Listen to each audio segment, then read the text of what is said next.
Good morning students. BA first year के history class में online class में आप सभी का स्वागत है। आज हम लोग स्कोप ऑफ हिस्ट्री पढ़ेंगे। नेचर ऑफ हिस्ट्री हम लोगों ने कल पढ़ा था, आज पढ़ेंगे scope of history. Scope of history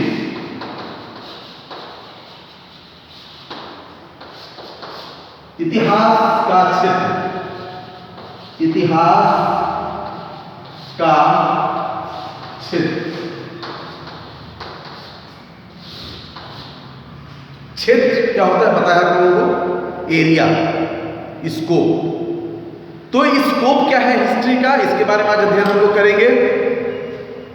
इतिहास विषय के स्कोप के बारे में, क्षेत्र के बारे में, अगर स्कोप आपको समझ में नहीं तो मैं बताऊं तो स्कोप कहते हैं किसी को क्षेत्र मतलब इतिहास विषय के अंतर्गत हम लोग किसकी किसकी पढ़ाई करते हैं, किन किन चीज़ों को जानते हैं, क्या क्या जानने के साधन हैं, किन किन चीज़ों को जानकारी कलेक्ट करते हैं इतिहास में, वही विषय क्षेत्र होता है, वही सब्जेक्ट स्कोप होता है, तो वही स्कोप एरिया होता है। अतः इसलिए हम कहते हैं कि बीए हिस्ट्री का जो स्कोप है वह बहुत ब्रॉड है। इसीलिए जो इतिहास के जो इतिहासकार हैं, जो विद्वान हैं, उनका मानना है कि इतिहास का स्कोप कहाँ शुरू होता है और कहाँ खत्म होता है यह जानना बहुत असंभव है, और यह बता पाना बहुत असंभव है, इसलिए कि इतिहास का क्षेत्र बहुत ही व्यापक है, बहुत विस्तृत है। एक इतिहासकार तो ये भी कहे हैं कि इतिहास का विषय क्षेत्र आज इतना लंबा है, इतना बड़ा है, इतना व्यापक है कि अगर उसके पुस्तकों की अगर हम अंबार लगाएं तो वह अंबार गगनचुंबी बन जाएगा। गगनचुंबी मतलब आसमान तक चला जाएगा, मतलब इतना बड़ा, इतना व्यापक तरीके से विस्तार हो है हिस्ट्री का। इसलिए इतिहास का जो विषय क्षेत्र है बड़ा व्यापक है, बड़ा विस्तृत है, लेकिन इसके बावजूद भी हम इसके व्यापकता को समेट करके एक कुछ पॉइंट्स के अंतर्गत हम बताएंगे कि इतिहास विषय के अंतर्गत हम लोग किन किन चीज़ों का अध्ययन करते हैं। तो उसकी अगर हम बात करें तो सबसे पहले देखते हैं कि इतिहास क्षेत्र के विषय के अंतर्गत पहला पॉइंट है राजनीतिक इतिहास, पॉलिटिकल हिस्ट्री। राजनीतिक इतिहास, पॉलिटिकल हिस्ट्री या राजनीतिक इतिहास। अगर हम इतिहास विषय में देखें तो हम पॉलिटिकल हिस्ट्री का अध्ययन करते हैं, राजनीतिक इतिहास का अध्ययन करते हैं, क्योंकि यह जो संसार है, यह सृष्टि है, वह एक राजनीतिक रंगमंच ही है।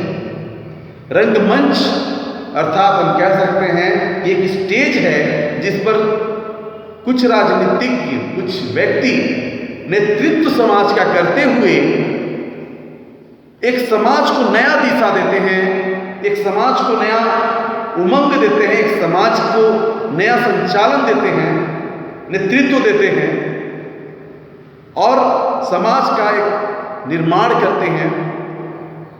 वही राजनीति है, और यहाँ पे राजनीतिक रंगमंच में अपना अपना रोल निभाते हैं। इसमें से जैसे हम बहुत लोगों का नाम ले सकते हैं, जिसमें सम्राट अशोक अपने समय के महान राजनीतिक सम्राट थे, महात्मा गांधी, पंडित जवाहरलाल नेहरू, महाराणा प्रताप, जवाहरलाल नेहरू, ये सब लोग जो थे एक व्यापक रूप में, राजनीतिक रूप में एक नया सोच समाज में दिया, एक परिवर्तन समाज में दिया।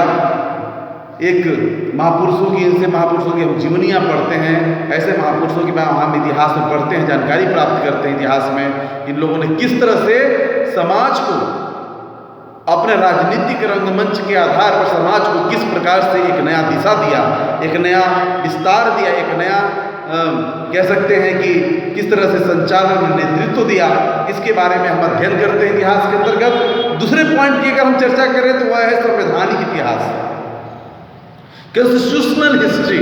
कॉन्स्टिट्यूशनल हिस्ट्री, संवैधानिक इतिहास के अंतर्गत हम विभिन्न देशों के इतिहास के बारे में, विभिन्न देशों के संविधान के बारे में, कॉन्स्टिट्यूशन के बारे में अध्ययन करते हैं। जैसे अमेरिका का,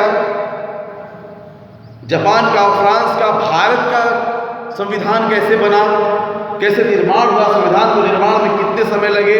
इसके अतिरिक्त विश्व इतिहास में जो भी संविधान आज रचित हुए, जिसमें से बहुत सारे हेलन, कार्निवाल, लेविस, अर्कसेन, मेटलैंड, इसके अतिरिक्त बहुत सारे लोगों ने इतिहास को लिखा, जैसे अनेक संवैधानिक जो इतिहास है उसमें मनुस्मृति, जिसको मनु ने लिखा, हम्मुराबी की विधि संहिता, हम्मुराबी की विधि संहिता, जिसको जस्टिस कोड ऑफ हम्मुराबी कहते हैं, Justinian code, code of Napoleon, Macaulay, Indian penal code, Blackstone commentaries of law and England, BP Kane का धर्मशास्त्र। ये जो भी चीज़ें मैंने बताया आपको, ये सारी चीज़ें एक तरह से क्या है, यह संवैधानिक इतिहास, जिसका हम संविधान में, संवैधानिक रूप में इतिहास का हम अध्ययन, इतिहास विषय के अंतर्गत इन सारे संविधानों का अध्ययन करते हैं, इसलिए अभी एक विषय क्षेत्र है। दूसरा है, अगला है आर्थिक इतिहास। आर्थिक इतिहास की जो सोच थी उसमें बहुत सारे इसमें